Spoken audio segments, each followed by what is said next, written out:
বাংলাতেও কুম্ভের কর্মযজ্ঞ। প্রধানমন্ত্রী নরেন্দ্র মোদী যেদিন মহাকুম্ভে পুণ্যস্নান সারলেন সেদিনই প্রয়াগ থেকে 761 কিলোমিটার দূরে হুগলির ত্রিবেণীতে অনুকুম্ভের জন্য হয়ে গেল ভূমি পুজো। এদিনই কিন্তু ধ্বজা পুজো বা ধ্বজোত্তোলনও কিন্তু করা হবে এবং তারও প্রস্তুতি রয়েছে। বিভিন্ন জায়গা থেকে সাধু সন্ত ভক্তরা তারা এসছেন, এখানে ভূমি পুজো হচ্ছে, আমরা দেখতে পাচ্ছি এখানে যজ্ঞ হচ্ছে এবং বিভিন্ন ধরনের যে ক্রিয়াকলাপ রয়েছে, যে সমস্ত ধর্মীয় আচার অনুষ্ঠান রয়েছে সেগুলো পালন করা হচ্ছে। অনুকুম্ভ হুগলির বাঁশবেড়িয়া ত্রিবেণী তীর্থের কুম্ভ স্নান বাংলার আধ্যাত্মিক পরিমণ্ডলে অনেকের কাছে এই নামেই পরিচিত।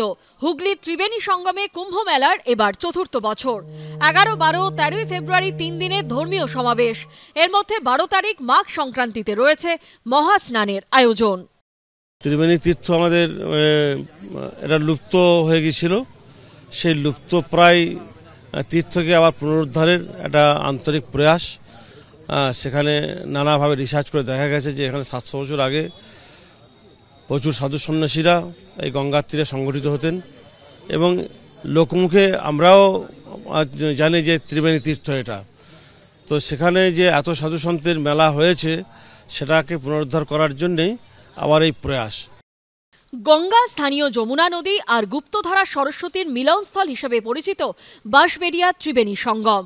রঘুনন্দন ভট্টাচার্যের প্রায়শ্চিত্ত তত্ত্ব গ্রন্থে এই ত্রিবেণীকে দক্ষিণের প্রয়াগ বলে উল্লেখ করা হয়েছে। কুম্ভ শুরুর আগে সপ্তর্ষি ঘাটে হলো ভূমি পুজো অনুষ্ঠান, পতাকা পুজো থেকে গোমাতা সেবা হলো সবকিছুই। আড়ম্বরে বহরে জনস্রোতের নিরিখে প্রয়াগের কুম্ভ থেকে আলোকবর্ষ দূরে হুগলির ত্রিবেণী কুম্ভ। ভিড় যাই হোক না কেন সতর্কতায় খামতি নেই। মহাকুম্ভে পদপৃষ্ট হয়ে মৃত্যুর ঘটনাকে মাথায় রেখে এখানে আগাম সতর্কতামূলক ব্যবস্থা নিয়েছেন উদ্যোক্তারা। 12 তারিখে যেটা মূল শোভাযাত্রা, নাগা সন্ন্যাসী এবং মহামণ্ডলের সাথে তাদের শোভাযাত্রা সারা শহর ঘুরবে।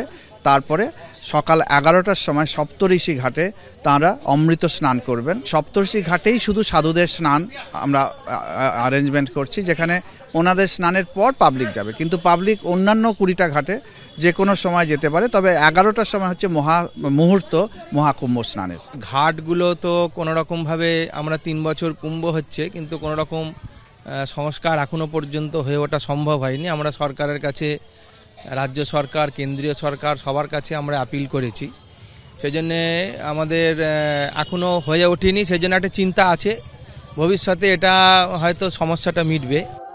উদ্যোক্তাদের তরফে জানানো হয়েছে ভিড় নিয়ন্ত্রণের জন্য প্রচুর স্বেচ্ছাসেবক মোতায়েন রাখা হবে। অর্ণব মুখোপাধ্যায়ের রিপোর্ট, এবিপি আনন্দ, হুগলি।